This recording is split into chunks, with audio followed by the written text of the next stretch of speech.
Quando Jesus passar.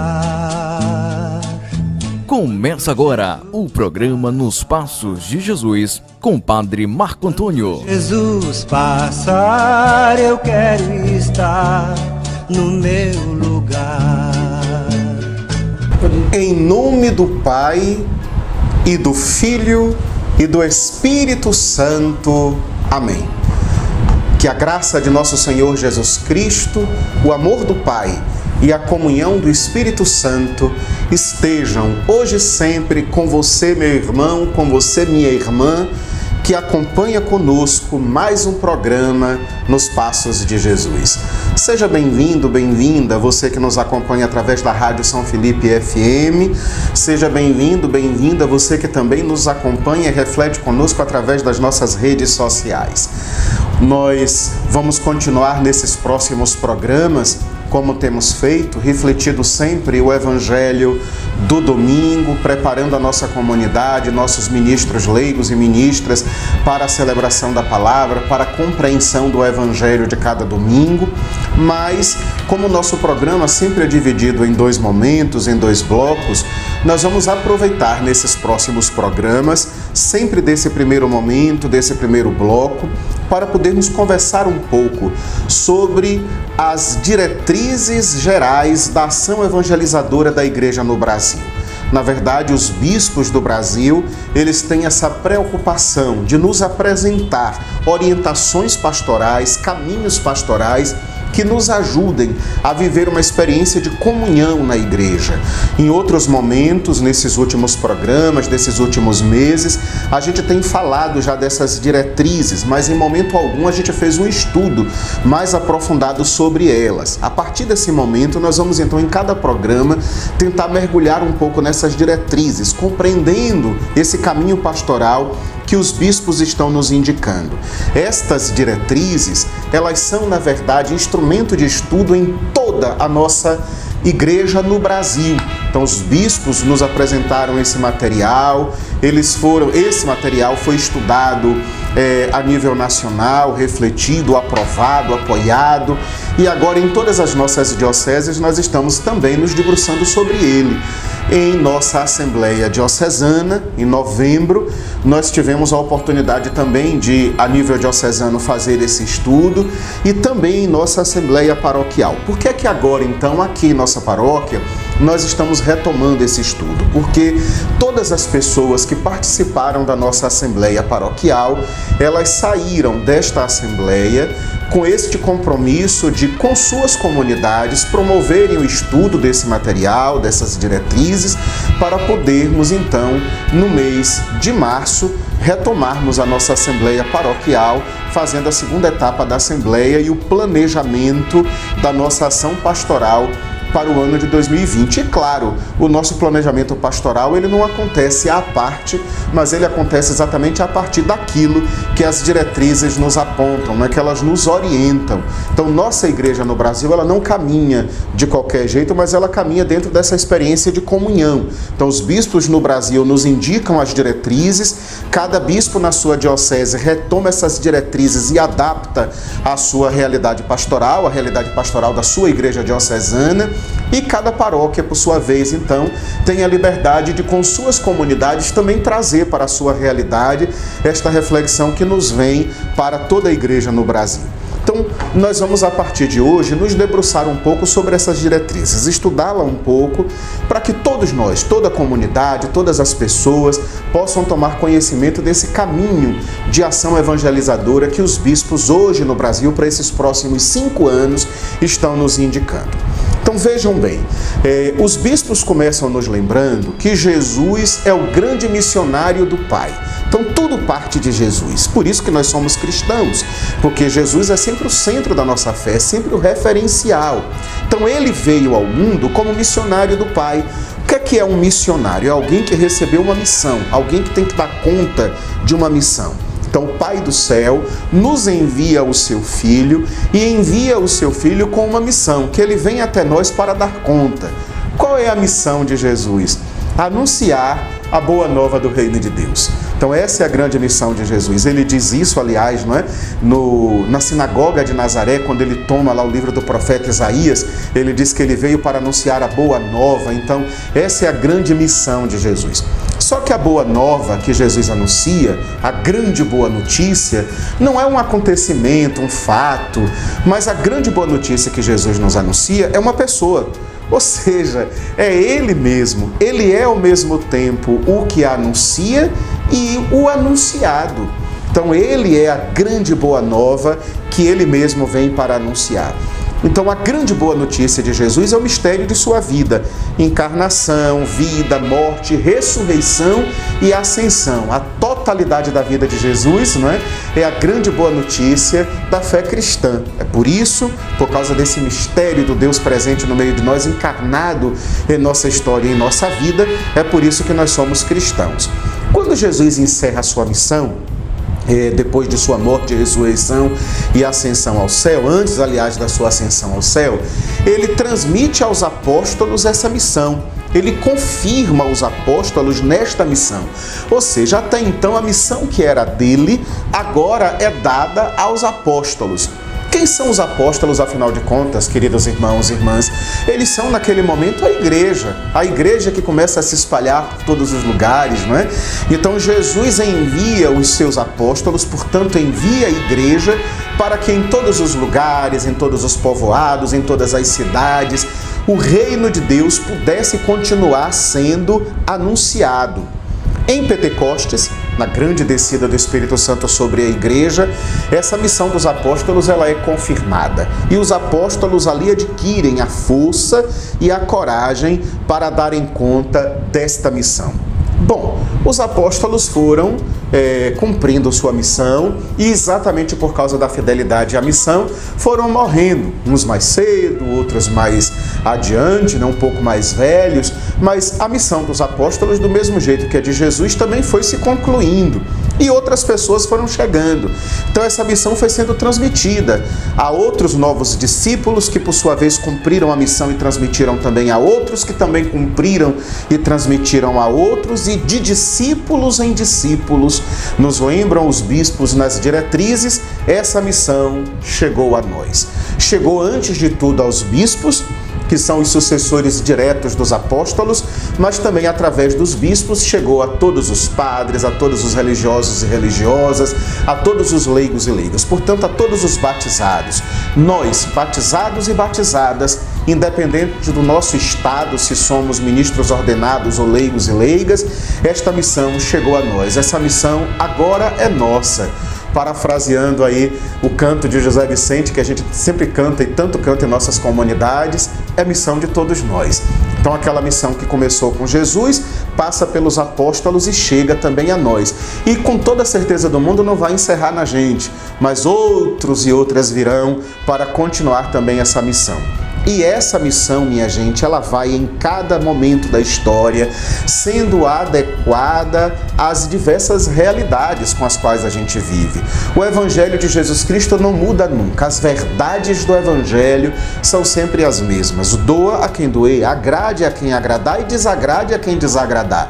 Então o Evangelho não muda. A gente não reescreve a Bíblia para responder aos desafios da história. A gente não reescreve a Bíblia para agradar gregos e troianos. A gente não escreve a Bíblia para poder ganhar o povo, não é? Então, às vezes, tem umas histórias por aí, muita gente pensa e diz assim, a igreja retrógrada, atrasada, precisava se modernizar para poder atrair o povo. Ora, a gente não tem essa intenção e nem pode ter. O Evangelho de Jesus Cristo não pode ser modificado. Então, a verdade que a igreja vai anunciar e viver será sempre o Evangelho de Jesus Cristo. Isso não muda.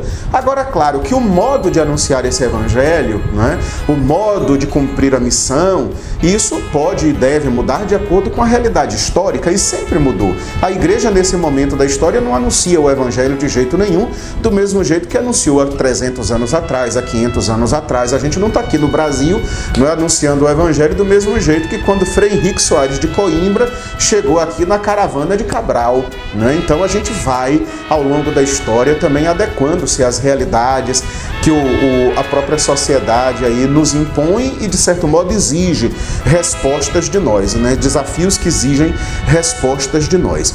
Então, o plano pastoral, ele nasce, todo plano pastoral nasce desse mandato de Jesus, de que nós anunciemos o seu Evangelho em todos os lugares. E o Papa Francisco nos diz uma coisa linda. Ele diz que o plano pastoral, né, do Brasil, as diretrizes gerais da ação evangelizadora no Brasil existem para que a igreja não seja um transatlântico à deriva. Imagine isso, o que seria um grande navio perdido no oceano, não é, à deriva? Seria um navio sem rumo, sem saber para onde está indo, nem onde vai chegar. Então a nossa ação evangelizadora, se a gente não tem um plano, ela também pode resultar nisso. Ela pode ser como um grande transatlântico à deriva, quer dizer, a igreja está aí, solta, com a missão a cumprir, mas não tem projeto, não tem plano. Então, para que isso não aconteça, é por demais necessário que a gente tenha, de fato, diretrizes, orientações para o nosso caminho pastoral. Bom, elas representam, as diretrizes que os bispos nos apontam, elas representam a colegialidade e a comunhão da igreja no Brasil. Ou seja, cada diocese tem a liberdade de adequar estas diretrizes à sua realidade pastoral, ao seu chão, à sua cultura, olhando para a mesma direção. Claro que a direção primeira é Jesus Cristo, mas a partir deste caminho que os bispos vão nos indicando. Então, colegialidade e comunhão se concretizam através das nossas diretrizes pastorais. Elas não são uniformes, ou seja, os bispos não estão querendo nos colocar dentro de uma uniformidade. A uniformidade, ela seria burrice, ela não nos ajudaria no nosso caminho pastoral. Os bispos estão nos apontando a unidade. Unidade e uniformidade são coisas profundamente diferentes, não é? Então é possível que a gente tenha unidade, ou seja, que todo mundo pense em comunhão, que todo mundo haja em comunhão, mas isso não elimine as nossas diferenças, não elimine as realidades, não é, que divergem. Então a gente, dentro do chão da igreja, também tem as diversas realidades de cultura, de história e de geografia, e nada disso pode ser de verdade esquecido. Por isso então que a gente fala de unidade e não de uniformidade. Bom, as diretrizes gerais da ação evangelizadora no Brasil para os anos de 2019 a 2023 querem ser luz diante de muitos desafios. E eu sei que quando digo isso, você, meu irmão e minha irmã, que me escuta nesse momento, deve estar pensando aí nesses desafios, porque esses desafios estão em todas as nossas comunidades, não é? Então são muitas as realidades com as quais hoje nós convivemos. Mas o grande desafio, o primeiro grande desafio que as diretrizes nos apontam é mesmo a questão da cultura urbana. A gente vive hoje no Brasil e no mundo uma realidade de cultura urbana muito gritante, muito forte. E nós não podemos fugir disso nem achar isso uma coisa ruim. Então o que os bispos estão querendo não é comprar uma briga com a cultura urbana e ficar colocando a gente contra a cultura urbana. Pelo contrário, as diretrizes estão nos apontando tantos valores bonitos da cultura urbana, né? Tanta coisa bonita, tantos instrumentos da cultura urbana que podem ser utilizados também para que a gente ainda com mais força anuncie o nome de Jesus Cristo, o seu Evangelho. Aliás, olha nós aqui utilizando de um elemento tão forte da cultura urbana, né? Estamos anunciando Jesus Cristo através das redes sociais e das rádios. Para que mais cultura urbana do que isso? No passado o padre tinha só um microfonezinho com aquela caixa de som para gritar na igreja e só quem estava perto é que escutava. Agora não, agora a gente consegue chegar através das redes sociais a tantas pessoas que estão mais próximas, algumas mais distantes, outras. Então isso é cultura urbana, isso é bonito, é bom demais. Então tem muita coisa boa da cultura urbana que nós precisamos de verdade aprender a utilizar e fazer destes espaços lugar também de anúncio do Evangelho. Mas claro que a cultura urbana nos traz também algumas preocupações e que a gente precisa estar alerta a ela e saber como lidar com essas realidades todas.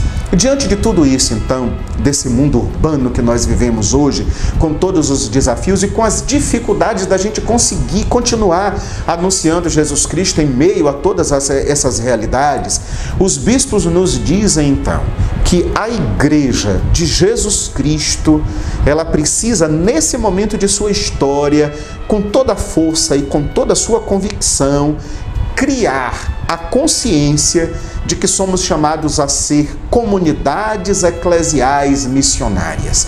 Cada comunidade da nossa paróquia, cada comunidade da nossa diocese, cada comunidade desse Brasil inteiro é chamada a ser uma comunidade eclesial missionária. E para nos ajudar a entender o que é essa comunidade eclesial missionária, as diretrizes utilizam a bonita imagem de uma casa. Né? E isso vai ser tema, inclusive, das nossas festas. As comunidades que já estão fazendo festas de padroeiro aí sabem que esse é o tema. Então, o tema das nossas festas desse ano estão inspirados também nesse documento, nessas diretrizes. Igreja, comunidade, casa de portas abertas. Vem a festa de São Filipe e São Tiago aí para a gente muito ouvir falar disso. Então, os bispos dizem que cada comunidade deve ser uma casa de portas abertas.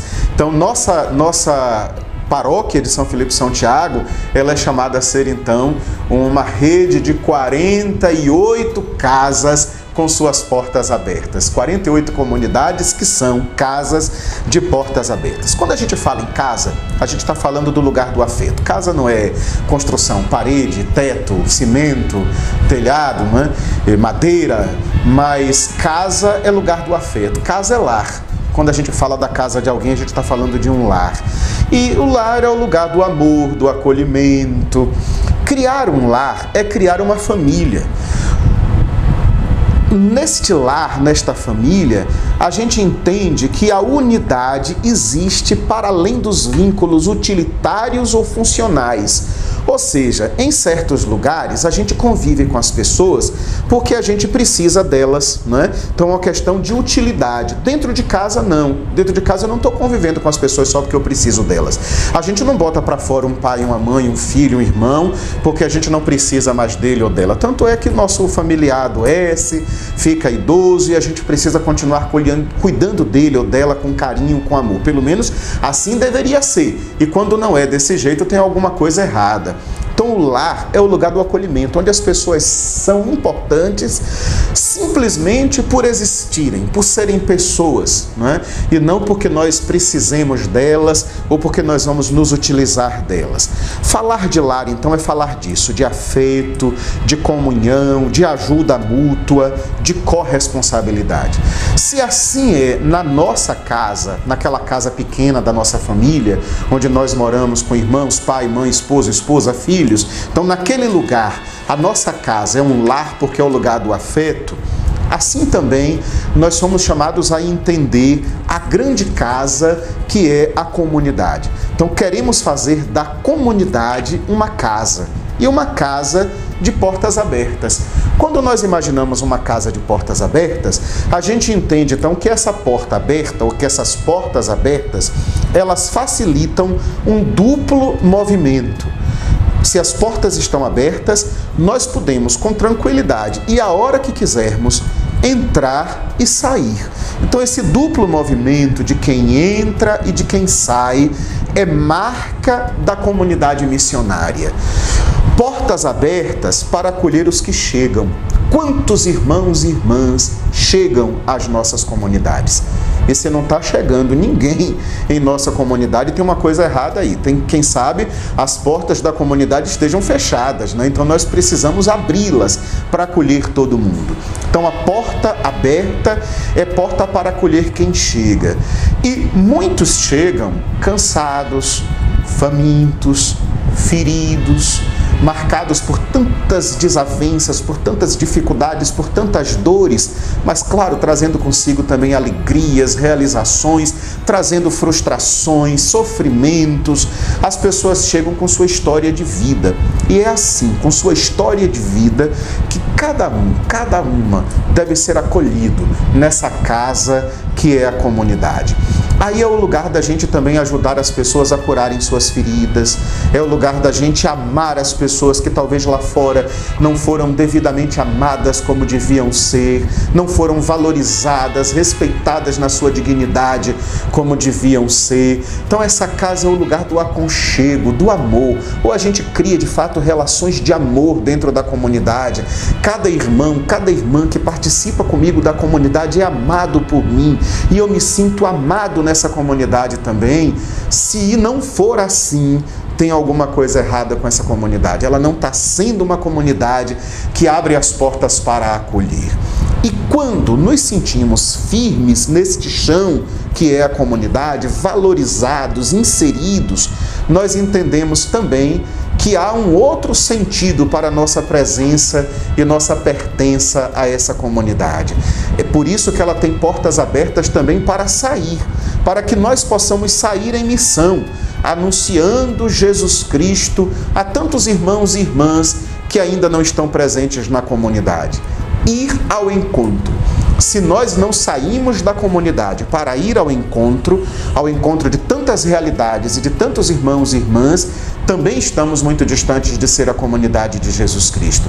Jesus não se fixa em lugar nenhum, mas Ele está sempre de aldeia em aldeia, de povoado em povoado, de lugar em lugar, acolhendo os irmãos, acolhendo a todo mundo, mas acolhendo de modo muito mais especial os mais necessitados. Talvez a gente possa se perguntar aqui, quem são esses necessitados do mundo em que nós hoje vivemos? Ora, no passado, e eu tenho isso muito presente, muito forte na minha vida, quando a gente falava em necessitados, logo vinha na cabeça da gente os pobres que estavam passando necessidade. A gente entendia que acolher os necessitados era fazer cesta básica porque tinha gente com fome, era fazer campanha do agasalho porque tinha gente com frio, era ajudar alguém a construir uma casa porque a casa estava caindo. Ora, não estou querendo dizer de jeito nenhum que essas realidades não existam mais. Óbvio que existe. Então há muitos necessitados aí do pão material. E a gente precisa continuar cuidando disso. Nós não podemos nos sentir igreja de Jesus Cristo se tem um irmão passando fome e a gente não vai ao encontro, e a gente não faz alguma coisa. Mas olha, gente, tem muita gente por aí com barriga cheia de comida, mas que está passando também por muitas necessidades. E isso é muito forte na cultura urbana. Tem gente excluída por tantas outras razões, né? Tem gente excluída por questões sociais, por questões humano-afetivas. Tem gente excluída por questão de cor, e sei lá, quantos e quantos motivos que a gente podia dar aqui. Tem gente se sentindo excluída e necessitada por questões emocionais.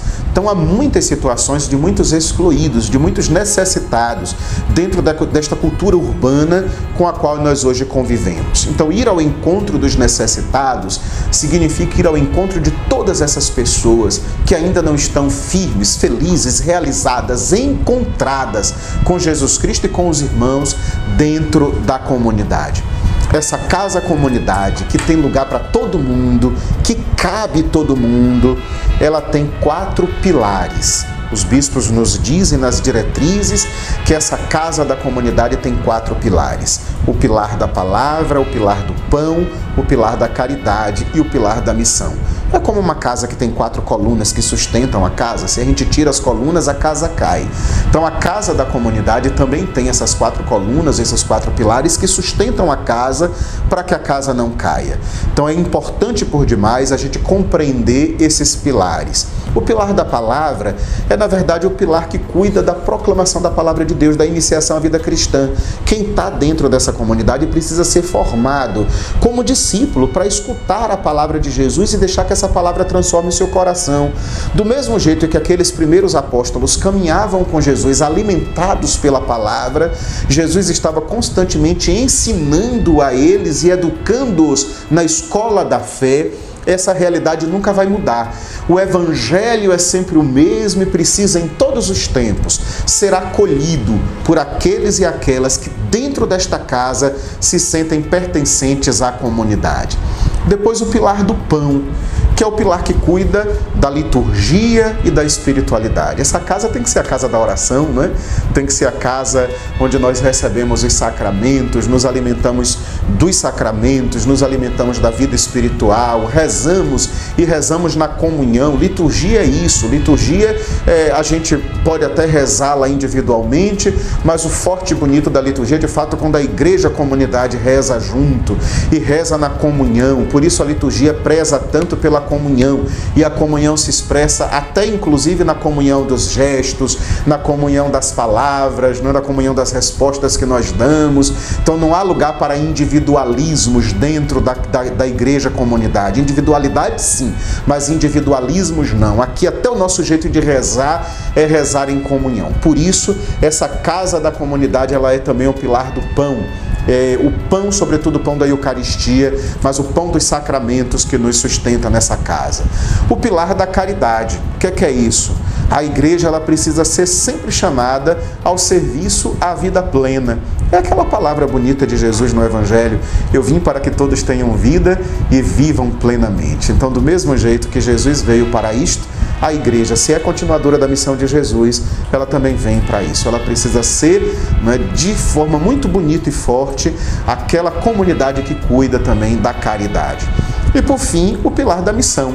Ou seja, esta igreja comunidade não é uma igreja comunidade que faz uma missãozinha de vez em quando, mas é uma igreja que vive em estado permanente de missão.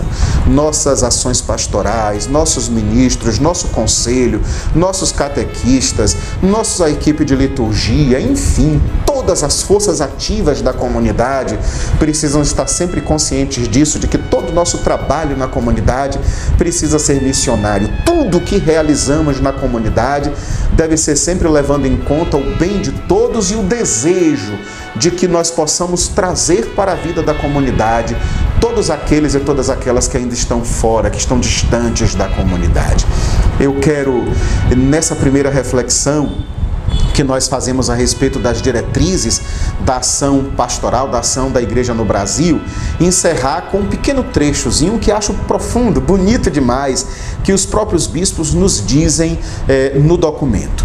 Os bispos encerram a introdução dizendo assim: trata-se de pôr a missão de Jesus no coração da igreja, transformando-a em critério para medir a eficácia de suas estruturas, os resultados de seu trabalho, a fecundidade de seus ministros e a alegria que eles são capazes de suscitar. Porque sem alegria não se atrai ninguém. Olha que coisa bonita. Sem alegria não se atrai ninguém. A igreja de Jesus Cristo deve ser sempre, então, a igreja da alegria. Que assim seja. Amém.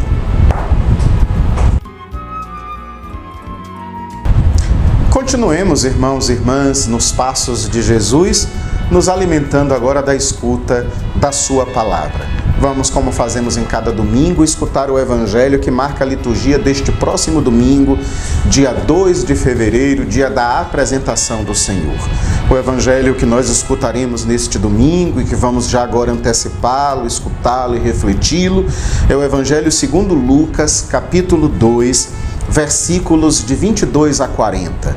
Lucas, capítulo 2, versículos de 22 a 40. O Senhor esteja com vocês, Ele está no meio de nós. Proclamação do Evangelho de Jesus Cristo segundo Lucas. Glória a vós, Senhor. Quando se completaram os dias para a purificação da mãe e do filho, conforme a lei de Moisés, Maria e José levaram Jesus a Jerusalém a fim de apresentá-lo ao Senhor. Conforme está escrito na lei do Senhor, todo primogênito do sexo masculino deve ser consagrado ao Senhor. Foram também oferecer o sacrifício, um par de rolas ou 2 pombinhos, como está ordenado na lei do Senhor. Em Jerusalém havia um homem chamado Simeão, o qual era justo e piedoso e esperava a consolação do povo de Israel. O Espírito Santo estava com ele e lhe havia anunciado que não morreria antes de ver o Messias que vem do Senhor. Movido pelo Espírito, Simeão veio ao templo. Quando os pais trouxeram o menino Jesus para cumprir o que a lei ordenava, Simeão tomou o menino nos braços e bendisse a Deus. Agora, Senhor, conforme a tua promessa, podes deixar teu servo partir em paz, porque meus olhos viram a tua salvação, que preparaste diante de todos os povos, luz para iluminar as nações e glória do teu povo Israel. O pai e a mãe de Jesus estavam admirados com o que diziam a respeito dele. Simeão os abençoou e disse a Maria, a mãe de Jesus: este menino vai ser causa tanto de queda como de reerguimento para muitos em Israel. Ele será um sinal de contradição. Assim serão revelados os pensamentos de muitos corações. Quanto a ti, uma espada te traspassará a alma. Havia também uma profetisa chamada Ana, filha de Fanuel, da tribo de Aser. Era de idade muito avançada. Quando jovem, tinha sido casada e vivera 7 anos com o marido. Depois ficara viúva e agora já estava com 84 anos. Não saía do templo dia e noite, servindo a Deus com jejuns e orações. Ana chegou nesse momento e pôs-se a louvar a Deus e a falar do menino a todos os que esperavam a libertação de Jerusalém. Depois de cumprirem tudo, conforme a lei do Senhor, voltaram a Galileia, para Nazaré, sua cidade. O menino crescia e tornava-se forte, cheio de sabedoria, e a graça de Deus estava com ele. Palavra da salvação. Glória a vós, Senhor. Queridos irmãos e queridas irmãs, esta festa da apresentação do Senhor, a igreja a celebra já há muito tempo. É uma festa, inclusive, que começou na Igreja do Oriente. Bom, a gente aqui, dentro das nossas realidades culturais, na Bahia e dentro de São Felipe, inclusive, e sobretudo, a gente tem o dia 2 de fevereiro, o dia da apresentação do Senhor, como dia de uma grande e bonita festa mariana. A depender do lugar, a gente dá a essa festa um nome diferente. Por exemplo, em Nazaré, em Santo Amaro da Purificação, talvez em outros lugares por aí, se diz então que nesse dia 2 de fevereiro é dia da festa de Nossa Senhora da Purificação. Aqui em São Felipe a gente tem esse dia muito mais como o dia de Nossa Senhora das Candeias, e em outros lugares também, onde se tem devoção a Nossa Senhora das Candeias. Só aqui em nossa paróquia nós temos nesse próximo dia 2, neste domingo, 3 festas de Nossa Senhora das Candeias. A festa de Nossa Senhora das Candeias no Andaiá de Baixa de Areia, no Genipapo e aqui no bairro das Candeias, nessa festa já tão forte e tradicional também dentro da cidade. Então, se nós certamente perguntarmos às pessoas o que é que celebramos no dia 2 de fevereiro, elas vão nos dizer, dentro desta nossa realidade cultural aqui, que é dia de Nossa Senhora das Candeias. E não estão erradas não, não há nada demais, não há problema nenhum em olharmos nesse dia com carinho e com especial atenção para a figura de Maria. Até porque quando nós olhamos para Nossa Senhora, ela sempre nos remete ao Filho dela, porque Jesus é sempre o centro da nossa fé. E até mesmo as festas marianas, elas só têm sentido se elas no fundo são festas cristológicas, se Jesus é que é o centro daquilo que nós aí, no mistério da vida de Maria, também celebramos. Mas olha, esta festa de hoje, em todos os lugares do mundo, ela não é chamada de festa de Nossa Senhora da Purificação ou de festa de Nossa Senhora das Candeias, mas ela é chamada mesmo liturgicamente de festa da apresentação do Senhor. Por que é exatamente nesse dia 2 de fevereiro que a igreja celebra esta festa? Bom, por uma razão muito simples. É óbvio que tudo isso é simbólico, mas por uma razão muito simples. Celebramos o nascimento de Jesus no dia 25 de dezembro. Se contamos do dia 25 de dezembro até o dia 2 de fevereiro, nós temos exatamente aí 40 dias. E o que é que significam esses 40 dias no nascimento de uma criança? Aí qualquer pessoa sobretudo as pessoas um pouco mais velhas, e vão saber dizer isso com tranquilidade. É quando completam-se então o tempo do resguardo, né? Do resguardo da mãe e do resguardo do menino. Normalmente hoje em dia as crianças logo que nascem são levadas para a igreja, são levadas para a rua, saem de casa, mas as pessoas mais velhas tinham muito esse cuidado de que as crianças só saíssem de casa, inclusive as mães também, depois de passar os 40 dias de resguardo. Quer dizer, durante esses 40 dias, mãe e filho, mãe e criança, precisavam ser resguardados. A palavra resguardo vem daí. Ou seja, precisava se guardar um pouco, privar-se um pouco de sair, do convívio com as pessoas, para que a criança então pudesse amadurecer um pouco mais e a mãe, que tinha passado por aquele momento de parto, pudesse também se recuperar. Então, passados 40 dias, o povo judeu tinha essa tradição muito forte de levar esta criança que tinha 40 dias que tinha nascido, ao templo de Jerusalém para apresentar a criança ao templo e para fazer os ritos da purificação da criança e da mãe. Então a mãe e a criança passavam por um rito de purificação. No caso do menino, ele precisava também ser circuncidado, e como resgate e como purificação da criança e da mãe, normalmente a família fazia o sacrifício, oferecia um animal em sacrifício. E aqui, inclusive no Evangelho de hoje, aparece um pouco já essa simplicidade, essa pobreza da família de José e Maria, porque a tradição dizia que se a família tivesse condições, se fosse uma família mais empossada, devia oferecer um carneiro, um animal maior, de grande porte. Mas quando a família tinha mais dificuldade financeira, quando era uma família simples, pobre, podia ser também, então, um par de rolas ou de pombos. O Evangelho nem toca no assunto do cordeiro. O Evangelho já vai dizendo que José e Maria ofereceram um par de rolas e de pombos. Ou seja, é uma confirmação da simplicidade, da pobreza, né, desta família de Nazaré. É uma família pobre, simples, daquela periferiazinha de Nazaré, que recebe de Deus essa grande missão e que vai ao templo agora levar o menino para ser apresentado. É a primeira vez que Jesus, que é o Senhor do templo, vai àquele templo. E quantas vezes Jesus vai ao longo de sua vida voltar àquele templo, até que ele vai dizer ao povo que aquele templo já não é tão necessário, porque ele sim, uma vez preso na cruz, é agora plena e definitivamente elevado na cruz, o templo por excelência. Ele é que é verdadeiramente o templo. Chega a dizer, inclusive, que podem derrubar o templo, porque em 3 dias o templo será reerguido.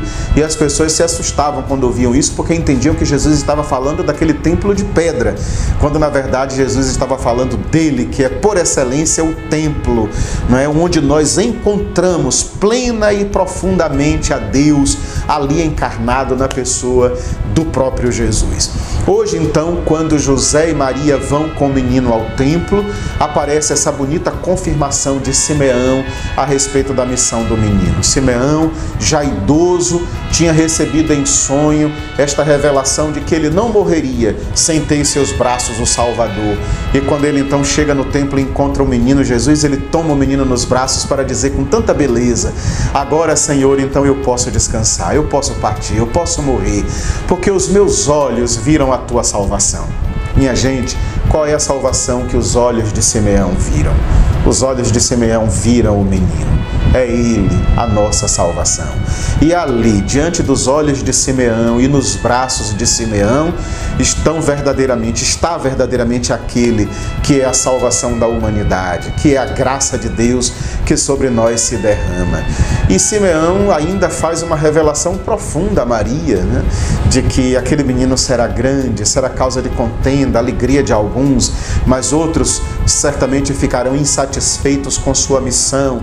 E quanto a Maria, uma espada de dor haverá de traspassar o seu peito. É óbvio que esta grande espada de dor que transpassa o peito de Maria, o coração de Maria, é o momento da cruz, o momento da morte do seu filho.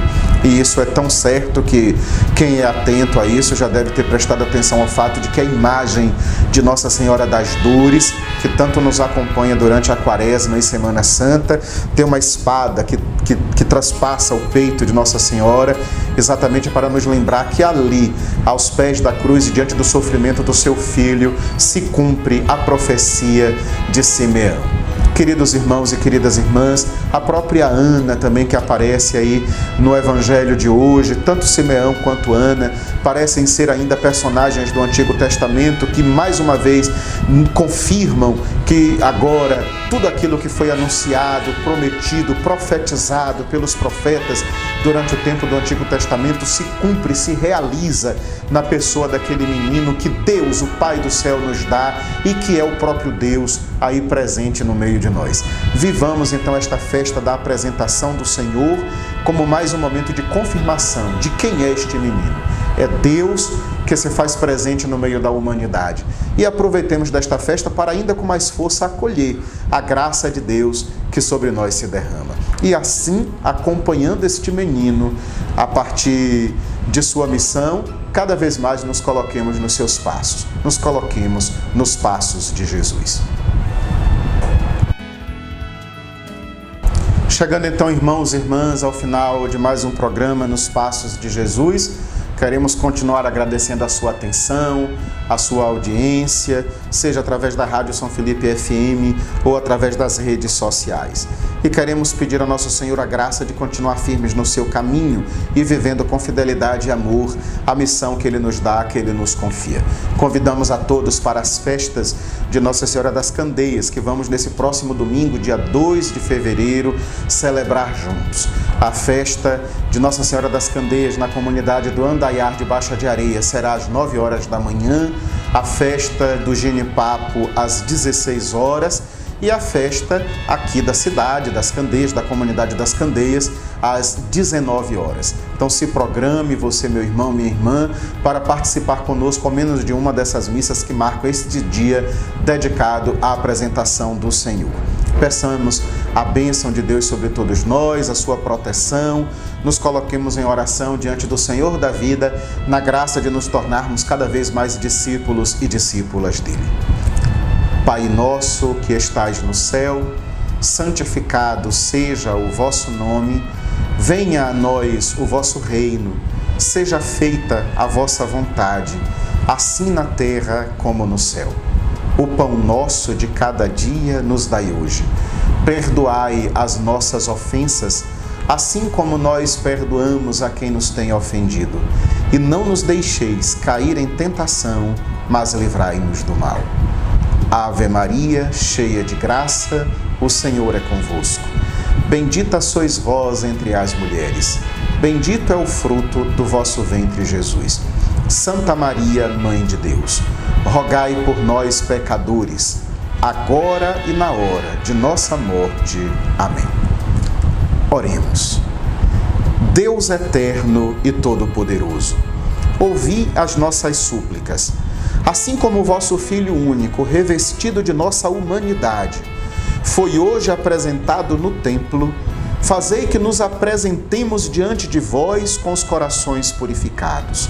Por nosso Senhor Jesus Cristo, vosso Filho, na unidade do Espírito Santo. Amém. O Senhor esteja com vocês, Ele está no meio de nós. A bênção do Deus Todo-Poderoso, Pai e Filho e Espírito Santo, desça sobre todos e todas e permaneça para sempre. Amém. Querido irmão, querida irmã, muito obrigado e permaneçamos todos firmes nos passos de Jesus.